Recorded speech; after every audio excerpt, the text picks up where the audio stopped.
Hello student, ये solid state का 10th video है। 9th वीडियो तक हमने देखा था कि हम स्टार्ट कर चुके थे calculation of radius of unit cell. तो यूनिट सेल में हमें रेडियस कैलकुलेट करना था। सबसे पहले हमने बताया था कि 3 यूनिट सेल को हमको कंसिडर करना है, सिंपल, एफसीसी या बीसीसी। और सिंपल में कैलकुलेट कर लिया था। सिंपल यूनिट सेल में हमें रेडियस मिल गया था r=a/2। तो अब नेक्स्ट हमारा होगा calculation of radius in FCC. पहले हम एफसीसी लेंगे तब BCC. Calculation of radius in FCC. FCC का मतलब face centred cubic unit cell, FCC unit cell, face centred cubic unit cell. तो सबसे पहले हम फेस सेंटर्ड यूनिट सेल को बना लेंगे। फेस सेंटर्ड यूनिट सेल हम पहले ड्रॉ कर लेंगे। ये हमारा है यूनिट सेल, ये हमने एक यूनिट सेल बना लिया। अब फेस सेंटर्ड यूनिट सेल में क्या हमने बता रखा था, पहले एटम कहाँ पर होंगे, कॉर्नर पर। एटम्स को हमने कहाँ पर रख दिया, कॉर्नर्स पर रख दिया। ये एटम सभी कॉर्नर पे हो गए। उसके बाद हमने बताया था कि एटम कहाँ पर होते हैं, कॉर्नर के अलावा एटम होते हैं फेस के सेंटर पर। 1 2 3 4, एक फ्रंट वाले के सेंटर पर और एक बैक वाले के सेंटर पर। तो ये एफसीसी यूनिट सेल हो गया। ये हमारा एफसीसी यूनिट सेल हो गया। हमको इस पर रेडियस निकालना है। अब एक चीज, ए कितना होता है, ये जो एज लेंथ है इसकी दूरी कितनी होती है, इसका डिस्टेंस क्या है, ए है, एज लेंथ है ये।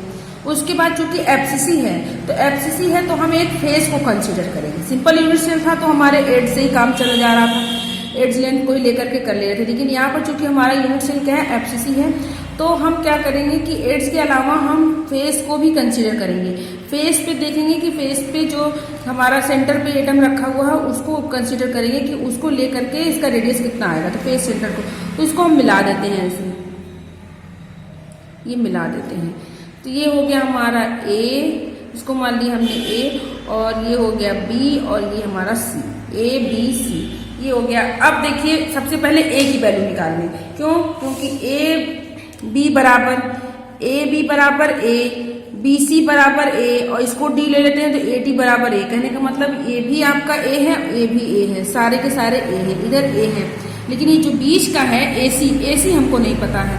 तो ए बराबर हमारा जो है ए बी बराबर कितना हो गया, ए बी बराबर, देखिए यहाँ पर A B equal to A, B C बराबर भी कितना हो जाएगा, बी सी इक्वल टू भी ए, क्योंकि सब एड्स है। तो एड्स की वैल्यू कितनी हो गई, ए बी बराबर ए, बी सी इक्वल टू ए।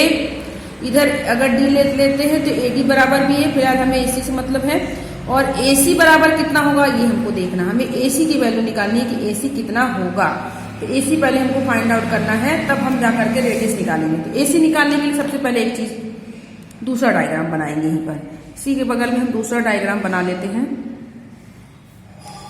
और एसी को हम पहले स्फीयर से एसी को फाइंड आउट कर लेते हैं। कितने स्फीयर हैं तो कितना आर होगा, आर की वैल्यू कितनी होगी। तो हमने यहाँ पर रख दिया, ये कॉर्नर्स पर पॉइंट्स को रख दिया। अब सिर्फ एक फेस को लेकर के हम चलते हैं, बड़ा बनाना है, इसको बड़े में दिखाना है। चलिए कोई बात नहीं, ये हमने बना लिया। अब क्या है, कॉर्नर पे एटम दिखा दिया। अब यहाँ पर बीच में ये आपका फेस है। अब अगर हम एटम को देखें तो कितने एटम देखिए यहाँ पर होंगे, एक ये जो है छोटा वाला, इसको हम बड़ा एटम कर देंगे, इसको मत आप कंसीडर करिएगा। एक यहाँ पर हो गया, दूसरा ये हो गया, और तीसरा एटम ये आपका फेस वाला हो गया। तीसरा एटम ये जो फेस, देखिए 1 2 3, इस छोटे को अगर हम ना ध्यान दें तो ये बड़े वाले हो गए। तो बड़ा वाला इस तरीके से आपको दिखाई दे रहा है, 1 2 3। या सिंपली नहीं क्लियर हो रहा है तो एक आप यहाँ पर क्लियर कर सकते हैं, और भी क्लियर करके डायग्राम से बिल्कुल क्लियर रखिए कि एफसीसी में फेस पर कितने, एक फेस पर कितने स्फीयर हैं। तो देखिए यहाँ पर एक हो गया 1, और ये हो गया दूसरा, और ये फेस वाला हो गया तीसरा। इसी लाइन को हम मिला दे रहे हैं। That is A B and C. तो ए सी पे कितने आपको आर होंगे, एक इस स्फीयर का आर, एक इस स्फीयर का आर, और ये पूरा का पूरा स्फीयर इस पे यानी आर, इस पे कितने हो गए 2r, आर और ये 2r, टोटल कितने हो गए 4r। यानी AC की वैल्यू कितनी हो जाएगी इस स्फीयर के according, AC equal to 4r, एक तो AC इक्वल टू हो जाएगा 4r, क्या लिख रहे हैं sorry, AC equal to 4r, ये मिल गया हमें, AC की वैल्यू मिल गई, AC इक्वल टू 4r। अब देखिए आगे, अब हमें इस ट्रायंगल से निकालना है। अब हमें ये ट्रायंगल को देखेंगे, ट्रायंगल क्या है हमारा, राइट ट्रायंगल ABC। तो देखेंगे इन ट्रायंगल ABC, तो राइट ट्रायंगल ABC में आप सब 10th तक मैथ पढ़ा होगा सभी ने, तो मैथ में आपने पढ़ा है पाइथागोरस थ्योरम। पाइथागोरस थ्योरम आपने पढ़ रखा है, तो पाइथागोरस थ्योरम के अकॉर्डिंग टू पाइथागोरस थ्योरम क्या हो जाएगा, हाइपोटेन्यूज ये है हमारा, AC क्या है हमारा हाइपोटेन्यूज है, तो that is AC square equal to क्या हो जाएगा, AB square and plus BC square according to Pythagoras theorem. तो ये हाइपोटेन्यूज के बराबर ये दोनों है, तो AC square equal to AB square plus BC square. अब AC की वैल्यू इसे निकालेंगे। अब AB कितना है भाई, AB A है, ये क्या हो जाएगा A स्क्वायर, BC कितना है ऑल्सो A है, तो A स्क्वायर, तो AC square equal to A square plus A square, तो AC स्क्वायर इक्वल टू कितना हो जाएगा 2A स्क्वायर, तो AC इक्वल टू कितना हो जाएगा अंडर रूट 2A, कितना हो जाएगा under root 2A square, 2A square हमने लिख दिया। अब अगर इसको कर देते हैं ओपन, तो अंडर रूट यहाँ पे क्या हो जाएगा अंडर रूट 2A, तो AC की वैल्यू कितनी आ गई आपकी अंडर रूट 2A, तो 2 AC की वैल्यू मिल गई। ऊपर वाले को मान लेते हैं इक्वेशन नंबर 1, इसको मान लेते हैं इक्वेशन नंबर 2। अब इक्वेशन 1 और 2 को मिला लिया, फ्रॉम इक्वेशन 1 एंड 2 को आप मिला लेते हैं, तो आपको AC की वैल्यू क्या मिल गई, AC equal to 4R, AC equal to under root 2A, तो क्या हो जाएगा 4R इक्वल टू क्या हो जाएगा अंडर रूट 2A आ जाएगा। अब रेडियस निकालना है, तो रेडियस क्या हो जाएगा आपका R equal to under root 2A upon 4, ये हमको याद रखना है।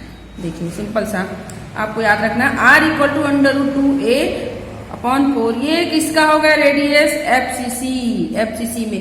अगर अब हमको ये दिया हुआ है रेडियस निकालना था, तो ये फार्मूला मिल गया। सिर्फ हमें एज लेंथ निकालना, तो एज लेंथ निकालना हो तो क्या हो जाएगा A equal to 4R upon under root 2, यदि A find out, edge length find out करना है तो A equal to 4R upon 2, और रेडियस निकालना है तो अंडर रूट 2A अपॉन 4, ये रेडियस के लिए और ये A के लिए 4R अपॉन अंडर रूट 2। ये हो गया calculation of radius in FCC। अब हम देखेंगे calculation of radius in BCC। अब हम BCC में देखेंगे, नेक्स्ट है हमारा कैलकुलेशन ऑफ या रेडियस ऑफ इन BCC का मतलब है body centred cubic unit cell. तो body centred cubic unit cell को हम देखेंगे कैसा होता है, और यहाँ पर हमको रेडियस निकालना है। तो सबसे पहले हम यूनिट सेल ड्रॉ कर लेते हैं। ये है हमारा यूनिट सेल, और इसी को हम BCC बना देंगे। BCC में हमने बताया था एटम कहाँ पर होते हैं, कॉर्नर पर। एटम कहाँ पर है, that is on corner. Corner के अलावा एटम कहाँ पर होते हैं, कॉर्नर के अलावा बॉडी के सेंटर में, एक बॉडी के सेंटर में होगा, एक यहाँ पर होगा बॉडी के सेंटर। ये है हमारा BCC। अब देखिए BCC निकालना है, तो ये क्या हो गया, दैट इज ऑल्सो A, ये भी क्या है A, सब A है, इधर भी क्या है ये A, ये सारे के सारे A हैं हमारे। अब BCC के लिए हम क्या करेंगे, पहले इसको मिला देंगे, इस वाली लाइन को मिला दिया हमने, इसको मिला दिया। ये क्या हो गया, इस ट्रायंगल को हम मान ले रहे हैं कि this triangle is known edge A, इस ट्रायंगल को A और B, और ये क्या हो गया C, ABC, इसको कर लिया। अब चूंकि ये BCC है, तो BCC है तो हमें बॉडी सेंटर वाले एटम को कंसीडर करना है। बॉडी के सेंटर में जो एटम है उसको हमको देखना है, तो इसको मिला देंगे हम, इसको हम ऐसे मिला देंगे, ये हमने मिला दिया। तो ए सी और इसको हम क्या मान ले रहे हैं, डी, ये हो गया। देखिए अब दो ट्रायंगल हमारे पास ए बी सी और ए सी डी है हमारे पास। तो चूंकि बीसीसी निकालना है तो हमें एडी की वैल्यू पता होनी चाहिए। एडी क्यों पता होनी चाहिए, क्योंकि एडी जो है वो लाइन है या वो डिस्टेंस है जो कि जिसके ऊपर जो है हमारा बॉडी का भी एटम कंसीडर किया जा रहा है। तो हम सबसे पहले ये देखेंगे कि हमारे पास क्या क्या चीजें हैं, या ये कैसा दिखाई देगा। इस डायग्राम को आप दूसरे तरीके से भी दिखा सकते हैं, एटम को बड़ा करके।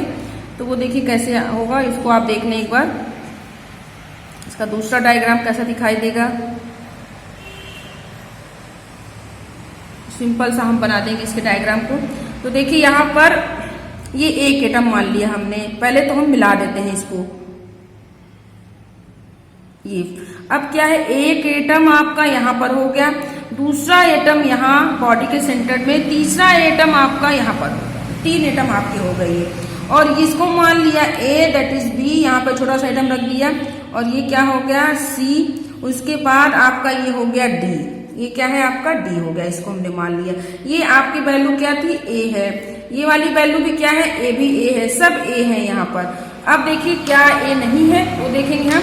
अब ए बी इक्वल टू, देखिए अभी डायग्राम को देखिए, A B equal to A B equal to A, B C equal to भी क्या हो गया, ए सी की वैल्यू अभी हमने एफसीसी में निकाली है। ए सी की वैल्यू अभी एफसीसी में निकाली है। ए सी की वैल्यू कितनी निकाली थी, √2a। एफसीसी फलक केंद्रित वाले में आपने निकाल रखा है, एफसीसी में निकाला था। ए सी इक्वल टू कितना आया था, √2a। ए बी कितना आ गया, ए आ गया। बी सी कितना आ गया, ए आ गया। और ए सी कितना हुआ हमारा, √2a। ये कहाँ से आया है, ये आया है एफसीसी में। देखिए एफसीसी में हमने निकाला है ए सी इक्वल टू √2a। तो ये ए सी की वैल्यू होगी। अब हमें क्या पता करना है, एडी, कि एडी कितना होगा। उसके लिए देखिए अब क्या करें, पहले तो एडी इस स्फीयर से निकाल ले। तो एडी बराबर, देखिए यहाँ पर एक आर हो जाएगा, यहाँ पर दूसरा आर हो जाएगा, और यहाँ पर 2 आर सेंटर में, ये आर और आर, टोटल कितने आर हो गए, 4 आर। तो एडी बराबर भी कितना हो गया, AD equal to also 4 R. AD बराबर भी 4 आर हो जाएंगे। अब आगे देखिए, जब हमको 4 आर मिल गया तो अब हम इस ट्रायंगल से निकालेंगे, इस ट्रायंगल से एडी की वैल्यू निकालेंगे। तो ये हमारी ट्रायंगल कौन सी हो गई, this triangle A C D, in triangle A C D.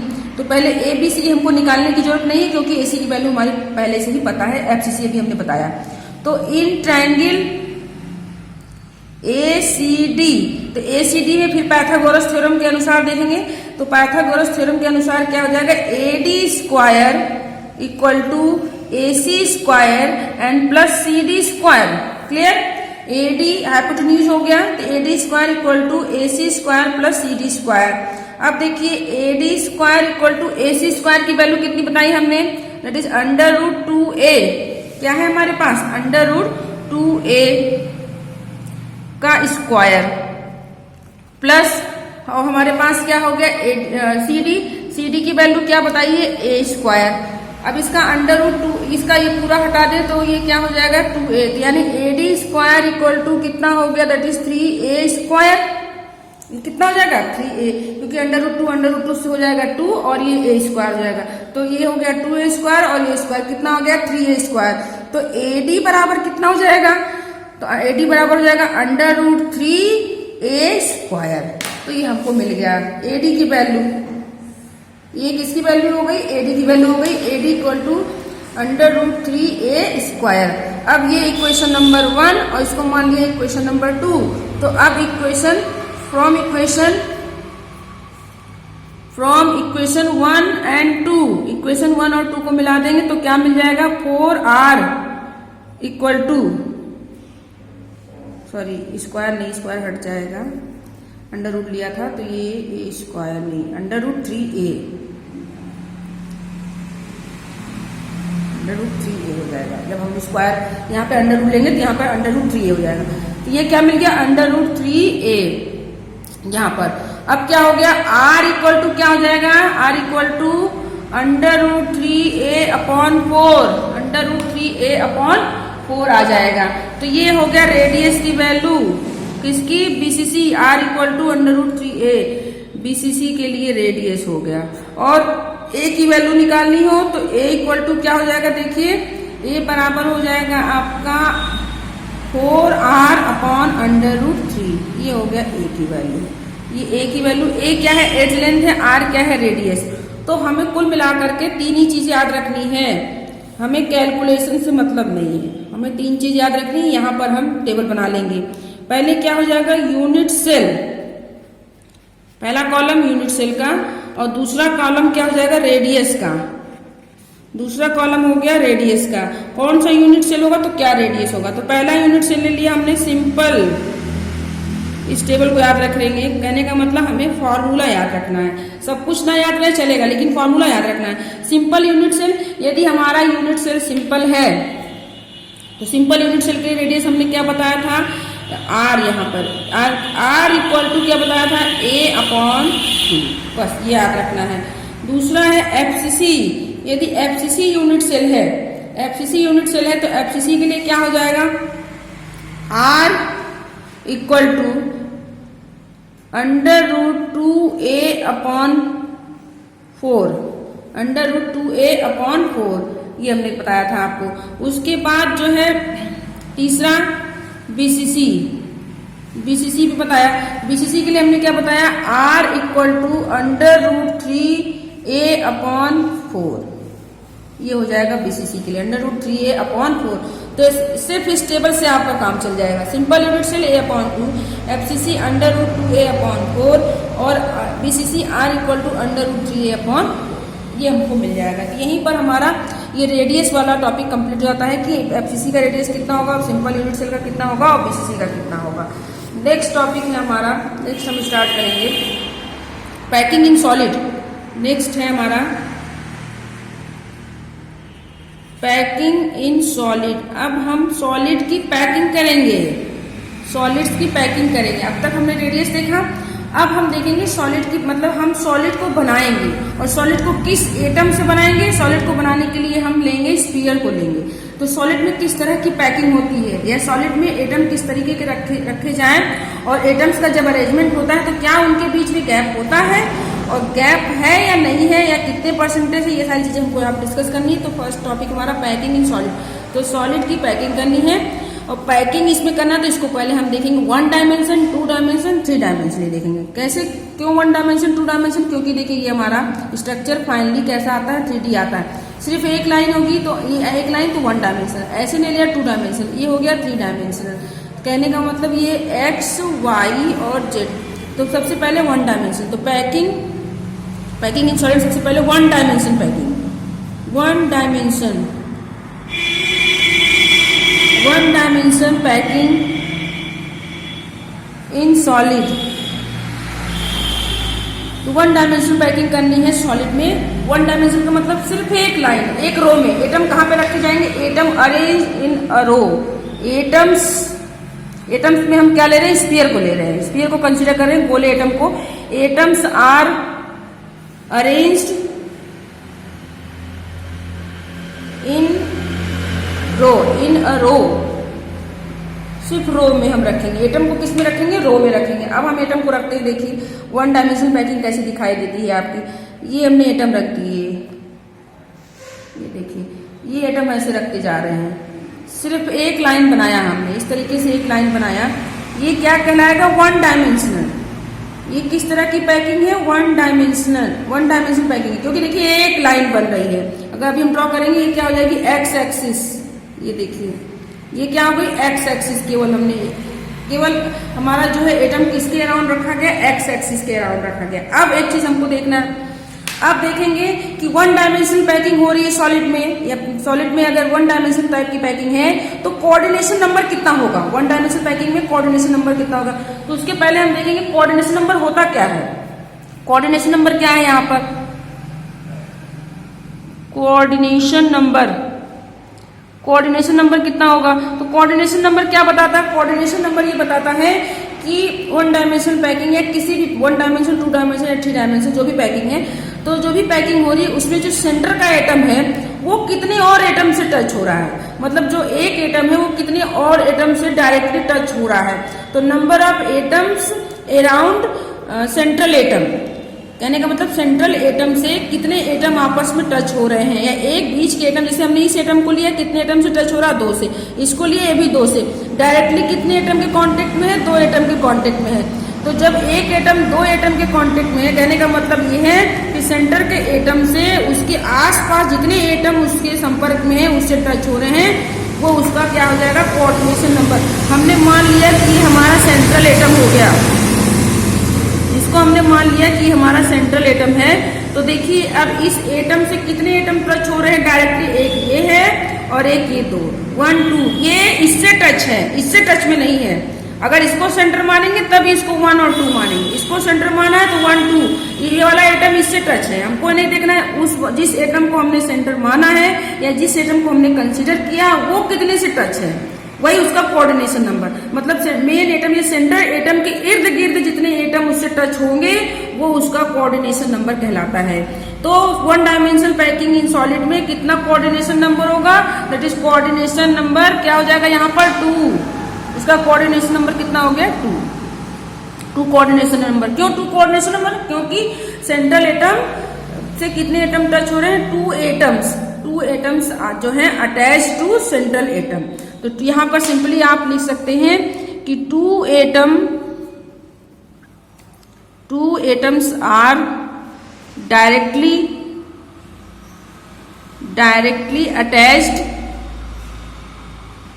Attached with central atom, जिसको हमने सेंट्रल एटम कंसीडर किया है। सेंट्रल एटम से केवल 2 एटम अटैच्ड हो रहे हैं। अगला हम डिस्कस करेंगे 2 dimensional packing in solid next video में।